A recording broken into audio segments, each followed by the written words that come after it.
everyone, I hope you are doing well. Today is going to be another Halloween series video. Like I said in the last video, I think there was 5. So there's 1, 2, 3, 4, 5 videos left. So we're getting there, guys. We're going to finish out this month strong, right? And then I can go back to weekly videos because holy hell, this is rough. It is really rough. And it's not even just like the killing. It's trying to get it like recorded. It's trying to get it edited, and I'm sucking on editing. I mean, I'm doing what I normally do, but maybe I do more when I have more time. You know what I'm saying? So anyways, let's get into it because that's like a minute's worth of talking. Sorry guys, sorry. I try really hard not to do that. Anyways, I'm only human. So today's video is the man who killed Halloween. So, I know nothing. Like I said, I stopped reading ahead. Stopped doing that shit. It's probably way better. Plus I have Zeusy down here. So it's fine. Yeah, this is my baby. So, anyways, let's get into it. That night, Ronald O'Brien and neighbor Jim Bates took their children out trick-or-treating. O'Brien was the one to walk the children up to each door, with Bates staying back on the sidewalk. One of the houses they stopped at, no one answered the door. The children, eager to keep moving, ran off to the next house. O'Brien caught up to the group a few moments later, holding 5 large pixie stick straws, about 20 inches long. Also, it's one of the giant fucking pixie sticks. It's nothing but pure sugar. He said someone finally opened the door and handed those to him for the kids. He gave each of the kids 1 pixie stick and then gave the 5th to a boy he recognized from church. Not long after this, it started to rain, so they called it a night and returned home. O'Brien told his kids they could each pick 1 piece of candy to eat before bed. His son Timothy wanted to try the giant pixie stick, but had a hard time opening it. He asked his dad for help. Timothy ate a little of the sugary powder but said it tasted bitter. His dad gave him some Kool-Aid to wash it down with before sending him to bed. I think they just took my damn story from me. I think I know exactly what this is because I was doing research for my Halloween video and I think I'm doing it today. God damn it. Anyways, we'll find something. It wasn't long though until Timothy was in the bathroom throwing up. Then he started to convulse. His dad held him as they waited for the ambulance to arrive. Timothy died in the ambulance on the way to the hospital, less than an hour after eating the candy. Guys, this is the fucking story I picked. I swear to God, this is the Candyman. And this is the story I had picked for Halloween. I had no idea. Maybe I should be reading ahead. Nah. I'll figure something out. So anyways, the start of panic. Believing they were dealing with tainted candy, local parents brought all of their children's candy into the police station. After an autopsy on Timothy, they found a lethal dose of potassium cyanide in his system. They ran the contents of the pixie stick he ate and found the contaminated source.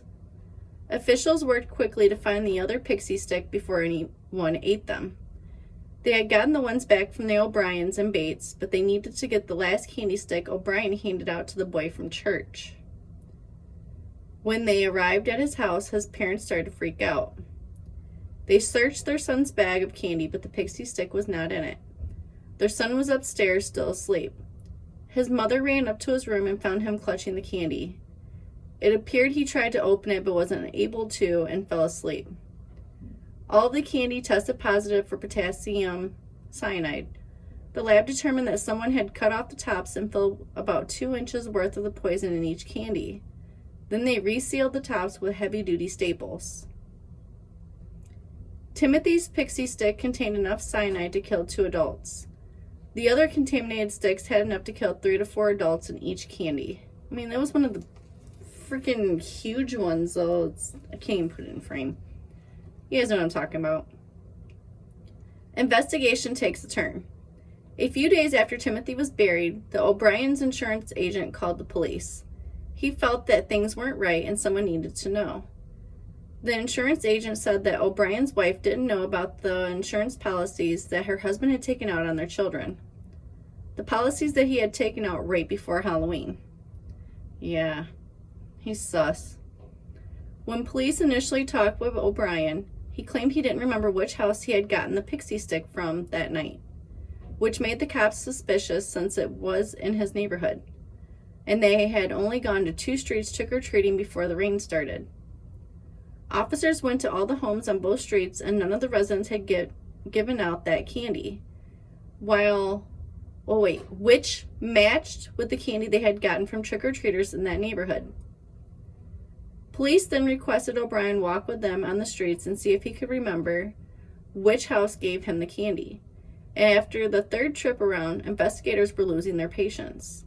Finally, O'Brien took them to the house that he got the candy from on Halloween. Again, he told the story of how the occupants only opened the door a crack and handed out the candy. He claims the arm was hairy, but he gave nothing else to go on. The police quickly learned that the owner of the home was an air traffic controller, and he had not gotten home until 11 p.m. on Halloween night. He had over 200 people that could verify his alibi. So O'Brien's trying to put the ruse on somebody else. You know how it goes. His wife and daughter had been home that evening but ran out of candy before the O'Briens reached their door. That's why the lights were out and no one answered the knocks. What would be a father's motive? The police soon discovered that O'Briens were in a lot of financial debt, over $100,000. But at the same time, he had been telling co-workers at Texas State Optical that he was about to come into a large sum of money. O'Brien was not the most stable of men. In 10 years, he had held over 21 fucking jobs, dude. I know, Zeus, this is some shit. And all of his co-workers thought he was about to be fired from his current job. Outside of work, things were crumbling around the O'Briens. Their car was about to be repossessed and their home was in foreclosure.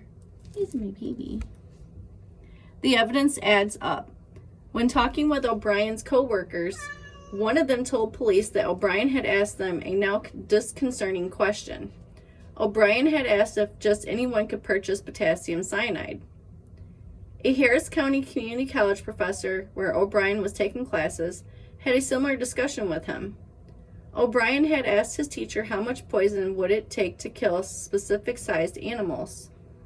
A local witness came forward saying O'Brien came into his workplace right before Halloween, a wholesale chemical store, asking to buy cyanide.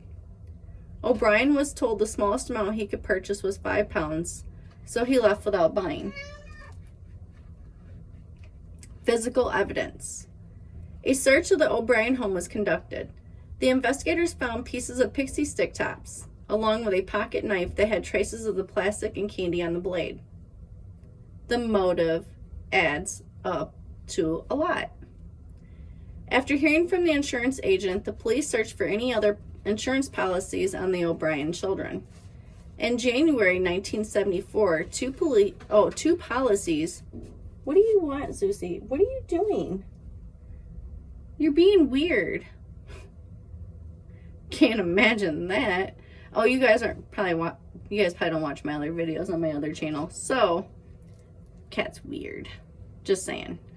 In January 1974, 2 policies were taken out on the children for $10,000 each. Well, that's only going to bring him down to $80,000. He's still going to be in debt. That doesn't make sense. Then a month before Halloween, he took out $20,000 additional on each child. Okay, so it's still going to be, on the children, 2 policies were taken out on the children for $10,000. Then a month before Halloween, he took out additional $20,000 on each child. And days before Timothy died, another $20,000 policy was taken out on the children. Oh yeah, he was racking it in with these $20,000. There we go. That would be a total of $50,000 on each child, or $100,000 if they both ate the candy. When his son died the day after Halloween, O'Brien called the insurance company asking for his money, arresting a monster. Ronald Clark O'Brien. This is the fucking goddamn story, guys. I'm mad. Ronald Clark O'Brien was arrested on November 5th, 1974. He was indicted on 1 count of capital murder and 4 counts of attempted murder. He pled not guilty to all charges. Going to trial. The trial started on May 5th, 1975 in Houston, Texas, where O'Brien still claimed he was innocent. Assistant District Attorney on the case, Mike Hinton: "We were all shocked that someone could kill their own son, their own flesh and blood, for a lousy $50,000 life insurance policy." The prosecutor had a lineup of witnesses that showed the path O'Brien took in killing his son Timothy. A chemist who worked with O'Brien testified that O'Brien asked him how much cyanide would be fatal in the summer of 1973. The chemical supply salesman testified that O'Brien wanted to purchase cyanide from him, but the quantity wasn't the size O'Brien wanted. Friends and co-workers close to O'Brien said that he showed an unusual interest in cyanide in the months before the death. O'Brien was always talking about how much it would take to kill someone. The neighbor who had gone trick-or-treating with O'Brien told what happened back at his house after they finished. He said his son went to open the pixie stick he had gotten, but O'Brien jumped over a coffee table and grabbed it from the boy. He was saying something about it being too much sugar at night. O'Brien's sister-in-law and brother-in-law both testified that at the funeral for Timothy, O'Brien was talking about how he planned to use the insurance money. He said he was going to take an extended vacation and purchase some items he had wanted. What a fucking piece of shit. At your son's funeral. The verdict. It only took the jury 46 minutes to convict Ronald O'Brien of murder and only 71 minutes to agree on the death sentence. Oh, thank you. Oh, this is Texas. Oh, thank you. In prison, inmates referred to O'Brien as the Candyman. I'm so fucking mad that I'm doing this video now. I'm not going to change it. It's staying. And not in a good way. Okay, in prison, inmates referred to O'Brien as the Candyman and not in a good way. As a child killer, O'Brien was one of the lowest in the social hierarchy of prison. He appealed his case several times, going as far as the Supreme Court, but all appeals were rejected. Ronald Clark O'Brien died by lethal injection in March 1984, but he didn't leave this world without trying to garner some last-minute pity. Get the fuck out of here. Nobody pities you, dude. I would torture your ass. You know, that's what they should do, these motherfuckers that, like, get the death sentence. They should seriously torture them. I don't give a shit. Because they need to think about what kind of torture they instill in the people that they fucking murdered. Am I wrong? Am I wrong? I would pick their nails off. I'd just fucking take some pliers and rip them fuckers off. I would, you know, they don't do shit like they used to. And, you know, that's why crime's getting to where it is. Because they're like, oh, you can't hurt the criminals. Okay. Can't hurt the criminals. But you need to think about what that fucking criminal did to somebody else. And they need to know that there's going to be repercussions. And that's why crime is going up. Because they already know. Oh, in Illinois, don't get me fucking started. In Illinois, there's now no bail. So, starting January 1st, people that go to fucking jail are not going to have a fucking bond. People that are already in jail, depending on their crime, are getting fucking released early. Don't get me fucking started. This is what's wrong with this fucking world today. You guys wonder why crime's going up? Because they know that they're going to get a little slap on the fucking hand and then get the fuck out. They can go fucking murder somebody and they don't fucking... No repercussions, dude. If they knew that they were going to be fucking tortured while they're in fucking prison, maybe they wouldn't want to go there for starters. Besides the fact that they get a free meal, a free fucking bed to sleep in, all this other fucking shit. They get all this fucking shit to be in prison. It's like they're getting free fucking catering and shit to them.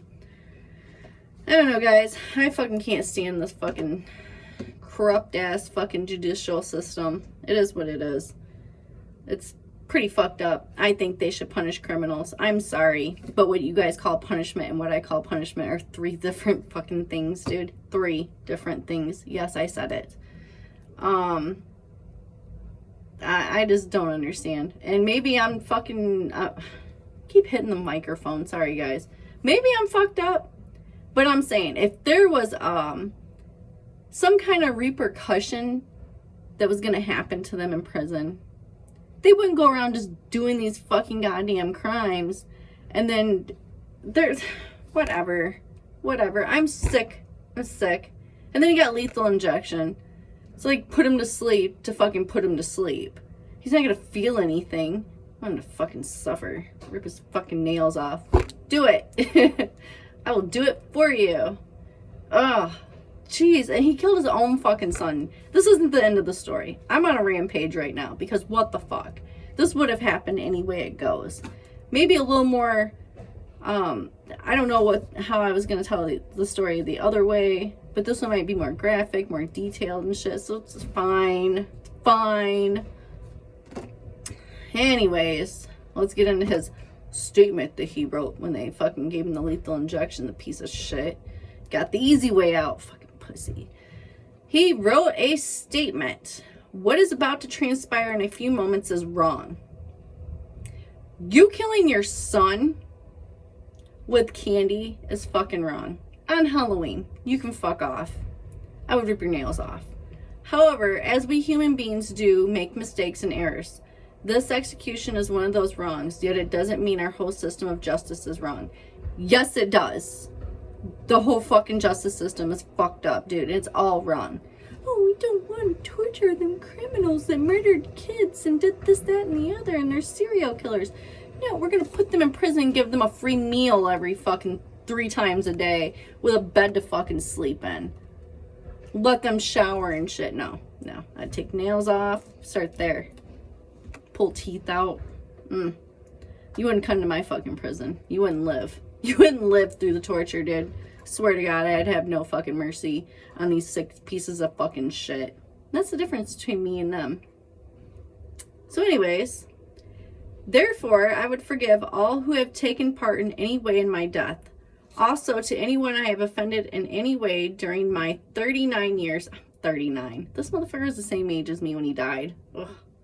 He died in 84, though. Oh, I was born the year before. Ugh. This sick fucker. I pray and ask for your forgiveness, just as I forgive anyone who offended me in any way. And I pray and ask God's forgiveness for all of us respectively as human beings. You're going to talk about God now? Where the fuck was your God talk when you were sitting there murdering your fucking son on Halloween? Get the fuck out of here, dude. I have no fucking mercy, dude. No. You're a sick piece of shit, and you deserve something way worse than lethal injection. Just saying. To my loved ones, I extend my undying love. He didn't care about his fucking family. He was using them as fucking scapegoats to get out of his fucking financial debt that he put his dumb ass in for having... How many fucking jobs did he have in however many amount of time? I don't remember. It doesn't matter. To those close to me, knowing your hearts, I love you all. I love you one and all. Isn't that out of a Christmas movie? I don't remember what fucking movie it was. To those close to me, I know in your hearts, I love you, one and all. I swear to God, that's out of a Christmas movie. I don't remember which one. God bless you all, and may God's best blessings be always yours. Ronald C. O'Brien. P.S. During my time here, I have been treated well by all TDC personnel. Get the fuck out of here. This is the shit, guys. I've been treated well while, coming here after I murdered my fucking son with candy on Halloween. I'm sick, guys. I'm sick. But on this note, it's the end of the sick fucking story, and I was going to do this on Halloween. I'm really glad I didn't now. It's a fucking sick, horrible story. I got treated well while I was in prison, and they gave me the lethal injection. Anyways, I hope you guys like my video. And thank you for watching. If you liked my video, please give me a thumbs up. And if you want to see more of my videos, please subscribe. And as always, thank you guys so much for watching and going through this shit-ass story with me. And have a great, fabulous day. Thanks. Bye.